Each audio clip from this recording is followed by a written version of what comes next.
चलिए आज एक ऐसी कहानी की दुनिया में चलते हैं, एक ऐसी काल्पनिक कहानी जो हमें एक बहुत ही बुनियादी सवाल पर सोचने पर मजबूर कर देती है।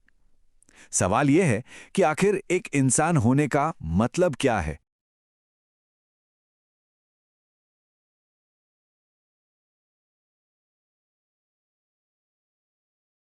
इस कहानी की जो दुनिया है ना, वो एक बहुत ही ठोस विश्वास पर टिकी है।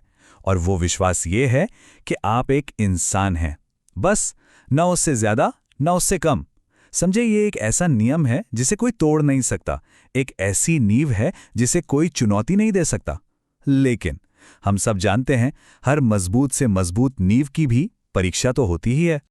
और बस यहीं से कहानी का असली सवाल शुरू होता है। क्या हो अगर यही कहानी, यही पहचान एक सीधी रेखा में चलने के बजाय कई अलग-अलग शाखाओं में बढ़ जाए? सोचिए, एक पेड़ की तरह जिसकी कई टहनियां हों। यही सवाल इस पूरी कहानी के दिल में है। तो चलिए अब सीधे कहानी के केंद्र में चलते हैं। जगह का नाम है ओमेगा वॉल्ट। अब इसे सिर्फ एक सर्वर रूम समझने की गलती मत कीजिएगा, नहीं, ये उससे कहीं ज्यादा है। ये समझिए कि सर्किटरी से बना एक कैथेड्रल है, एक मंदिर जो एकल पहचान के सिद्धांत को पूछता है। और यहीं से, इसी जगह से पूरी दुनिया की पहचान के ताने बाने को कंट्रोल किया जाता है। तो यहाँ पर जो असली लड़ाई है ना, वो इस बात की है कि पहचान को एक कहानी की तरह देखा जाए। एक तरफ हैं वो लोग जो चाहते हैं कि ये कहानी बिल्कुल सीधी सादी हो, इसका सिर्फ एक ही वर्जन हो, कोई फुटनोट्स नहीं, कोई एक्स्ट्रा चैप्टर नहीं। और दूसरी तरफ वो हैं जिनका मानना है कि नहीं, कहानियों का तो मतलब ही होता है बढ़ना, फैलना, नई नई शाखाएं निकालना। और ये जो संघर्ष है, ये दो बहुत ही शक्तिशाली किरदारों के बीच है, हिल और प्रोटोटाइप 3। और ये सिर्फ कोई छोटी मोटी असहमति नहीं है, जी नहीं, ये तो मानवता के भविष्य को लेकर दो बिल्कुल अलग, बिल्कुल जुदा नजरियों का सीधा टकराव है। तो आखिर ये दो विचारधाराएं हैं क्या? चलिए समझते हैं। एक तरफ है हेल का आइडिया, जिसे कहते हैं निरंतरता। उसका मानना है कि समाज को बचाने के लिए एक स्थिर सिंगल पहचान ही एकमात्र रास्ता है। और ठीक इसके उलट है प्रोटोटाइप 3 का आइडिया, विविधता, जो कहता है कि हमें कई अलग अलग उभरते हुए स्वरूपों को स्वीकार करना चाहिए। हेल का जो तर्क है वो समाज के टूटने के डर से आता है। उसके हिसाब से अगर एक से ज्यादा पहचान हुई तो इसका सीधा मतलब है अराजकता, केओस, सभ्यता का पतन। तो उसके लिए ये कंट्रोल करना बेहद जरूरी है। लेकिन इसका एक बहुत ही जबरदस्त जवाब आता है, और ये जवाब आता है कहानी के नायक असली अर्जुन की तरफ से। वो कहता है कि इंसान उन कहानियों के बोझ से नहीं टूटता जो वो चुनता है, बल्कि उन कहानियों से टूटता है जो उस पर थोपी जाती हैं। असली पहचान कंट्रोल से नहीं, बल्कि अपनी मर्जी से, अपने चुनाव से आती है। तो अब कहानी एक ऐसे मोड़ पर आ जाती है जहां हमारे किरदारों के सामने एक कंसोल है और उन्हें एक चुनाव करना है। लेकिन मुश्किल ये है कि सामने जो भी ऑप्शन हैं वो सब के सब अधूरे हैं, फ्लॉड हैं।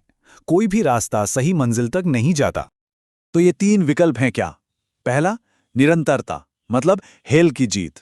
दूसरा, विविधता, यानी प्रोटोटाइप 3 की जीत। और तीसरा, ओमेगा, जिसका मतलब है सब कुछ खत्म कर दो, टोटल रीसेट। और ये जो तीसरा ऑप्शन है ना, टोटल रीसेट, इसकी निरर्थकता को कहानी की एक और किरदार अनन्या एक लाइन में बता देती है। वो कहती है, ये कोई भविष्य नहीं है, ये तो कायरता है। ये बात बिल्कुल साफ कर देती है कि ये दिए गए विकल्प कोई हल नहीं है, बल्कि एक डेड एंड है। और ठीक इसी पल, जब लगता है कि सारे रास्ते बंद हो गए हैं, कहानी एक जबरदस्त मोड़ लेती है। अर्जुन कंसोल पर एक छिपा हुआ पैनल दबाता है और अचानक एक चौथा अनऑथराइज इंटरफेस सामने आ जाता है। एक ऐसी संभावना जिसके बारे में किसी ने, किसी भी पक्ष ने सोचा तक नहीं था।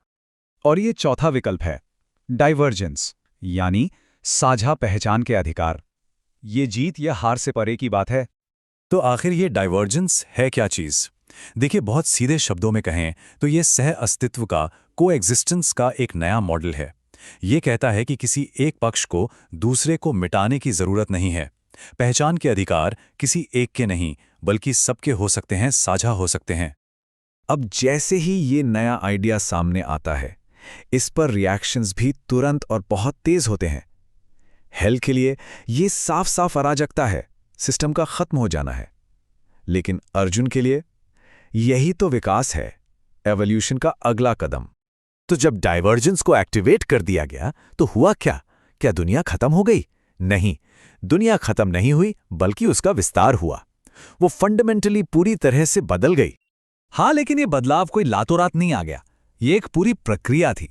पहले सिस्टम को एक्टिवेट किया गया, फिर ये आइडिया धीरे धीरे फैला, समाज ने इसके साथ एडजस्ट करना सीखा और आखिर में इसे कल्चरली और कानूनी तौर पर स्वीकार कर लिया गया। और इस पूरी प्रक्रिया का नतीजा क्या निकला? नतीजा ये हुआ कि इंसान होने की परिभाषा को ही आधिकारिक तौर पर दोबारा लिख दिया गया। अब पहचान कोई फिक्स्ड चीज नहीं रही, बल्कि ये एक प्रोसेस बन गई, आत्मनिर्णय का, सेल्फ डिटर्मिनेशन का। तो ये तो हुई दुनिया की बात। अब जरा देखते हैं कि इस बड़े बदलाव का हमारे किरदारों पर, उनकी जिंदगी पर क्या असर पड़ा। उन्होंने जिस नई हकीकत को बनाने में इतनी बड़ी भूमिका निभाई, वो खुद उसमें कैसे जी रहे हैं। अर्जुन और प्रोटोटाइप 3 के बीच की ये जो आखिरी बातचीत है, ये उनके पूरे विकास को दिखाती है।